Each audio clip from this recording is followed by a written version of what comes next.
நாசாவோட 2 astronauts Sunita Williams, பேரி Willmore இவங்க 2 பேரும் international space ஸ்டேஷன்லேருந்து ரிட்டர்ன் எர்த்துக்கு வந்தாங்க.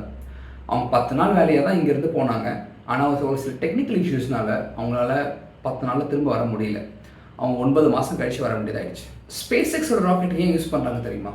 ஸ்பேஸ் எக்ஸ் அவங்களோட ராக்கெட்டை லான்ச் பண்ணும்போது லைவ் டெலிகாஸ்ட் பண்ணுவாங்க. அதை நீங்கள் பார்த்துருக்கீங்களா? ஒரு சில வீடியோஸ்லையோ நியூஸ்லையோ நீங்கள் பார்த்துருப்பீங்க.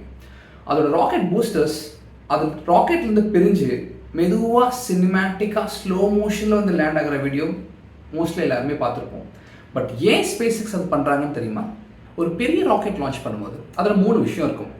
மெயின் இன்ஜின், பூஸ்டர் இன்ஜின், அப்புறம் இந்த ஸ்பேஸ் கிராஃப்ட். மெயின் இன்ஜினில் யூஸ்வலாக லிக்விட் ஃபியூல் இருக்கும். பூஸ்டர் இன்ஜினில் சாலிட் ஃபியூல்ஸ் இருக்கும். நம்ம ராக்கெட்டோட லான்ச் பார்த்தோம்னா யூஸ்வலாக 0 வரதுக்கு முன்னாடி நம்ம அது ஃபயர் பாலை பார்ப்போம். ஆனால் ராக்கெட் லான்ச் ஆகிருக்கோ இருக்காது. 0 வந்ததுக்கு அப்புறம் தான் ராக்கெட் லான்ச் ஆகும். இதில் என்ன டிஃப்ரென்ஸ் இருக்குன்னா, மெயின் இன்ஜின் ஸ்டார்ட் பண்ணிடுவாங்க, ஃபயர் வந்துடும். ஆனால் பூஸ்டர் இக்னேட் ஆகும்போது தான் ராக்கெட் மெதுவாக மேலே போகும். ஸோ இந்த பூஸ்டர் அந்த ராக்கெட்டை கிரவுண்ட்லேருந்து லிஃப்ட் பண்ணுறதுக்காக யூஸ் பண்ணுறோம். யூஸ்வலாக பார்த்தோம்னா நம்ம ஸ்ரீஹரிகோட்டாலேருந்து தான் நம்மளோட இந்தியன் ராக்கெட்ஸ்லாம் லான்ச் ஆகும். லான்ச் ஆனதுக்கப்புறமா அது ஈஸ்டை நோக்கி தான் போகும் எப்பவுமே. ஏன்னா பூமி ஈஸ்டை நோக்கி தான் சுற்றிக்கிட்டு இருக்கு. லான்ச் பண்ணும்போது ஈஸ்ட் வழியாக லான்ச் பண்ணணும்னா பூமியும் அதே இடத்துல சுற்றுறதுனால அந்த எக்ஸ்ட்ரா வெலாசிட்டியை நம்ம யூஸ் பண்ணிவிட்டு நம்ம ஈஸியாக ஆர்பிட்டுக்கு போய்டுவோம். இதுக்கு தான் ஈஸ்ட்டை நோக்கி நம்ம ராக்கெட்ஸ் லான்ச் பண்ணுறோம். ஸ்ரீஹரிகோட்டாலேருந்து இஸ்ரோ ராக்கெட் லான்ச் பண்ணுறாங்க இல்லையா? லான்ச் பண்ணி ஒரு பர்டிகுலர் டிஸ்டன்ஸ் போனதுக்கப்புறமா அந்த 2 பூஸ்டரை டிட்டாச் பண்ணி கீழே போட்டுருவாங்க. ஸோ இஸ்ரோலேருந்து லான்ச் ஆனதுக்கப்புறமா அது கடலுக்கு மேலே இருக்கும். பூஸ்டர் டிட்டாச் ஆகி கடலுக்குள்ளே விழுந்துடும். ராக்கெட் ஸ்பேஸ்க்கு போயிடும். ஸ்பேஸ் எக்ஸும் இதே தான் பண்ணுறாங்க. ஆனால் ஒரு சின்ன சேஞ்சோடு பண்ணுறாங்க. மெயின் இன்ஜின் இருக்குது, பூஸ்டர் இன்ஜின் இருக்குது. ராக்கெட் லான்ச் ஆகுது, ஒரு பர்டிகுலர் ஹைட் போனதுக்கப்புறமா பூஸ்டர் இன்ஜினை டிட்டாச் பண்ணுறாங்க. ஆனால் டிட்டாச் பண்ணுற அந்த 2 பூஸ்டர்லேயுமே ஒரு கம்ப்யூட்டர் இருக்குது, ஒரு கைடன்ஸ் சிஸ்டம் எல்லாமே இருக்குது, கொஞ்சம் ஃபியூலும் இருக்குது. இந்த ஃபியூல் வச்சு அந்த கம்ப்யூட்டர் கைடன்ஸ் சிஸ்டம் வச்சு ஜிபிஎஸ் அதோட ஹெல்ப்லாம் வச்சு அந்த பூஸ்டரை திரும்ப அவங்களுக்கு எங்கே வேணுமோ அங்கேயே கொண்டு லேண்ட் பண்ணிக்கிறாங்க. இந்த லான்ச்சோட காஸ்ட்டை குறைக்கிறதுக்காக தான் இதெல்லாம் பண்ணுறாங்க. ஸ்பேஸ் எக்ஸ் இது ஏன் பண்ணுறாங்கிறதுக்காக நான் ஒரு எக்ஸாம்பிள் சொல்கிறேன்.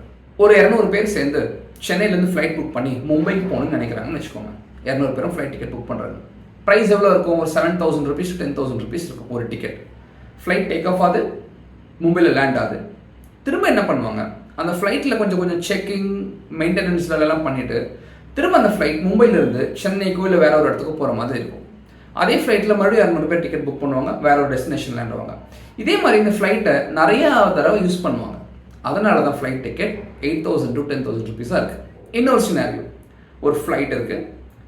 ஆனால் அந்த ஃப்ளைட் டேக் ஆஃப் ஆகி லேண்ட் ஆனதுக்கப்புறமா அந்த ஃப்ளைட்டை தூக்கி கடலில் போட்டுறோன்னு வச்சுக்கோங்க. இப்போது ஃப்ளைட் டிக்கெட் எவ்வளோ இருக்கும்?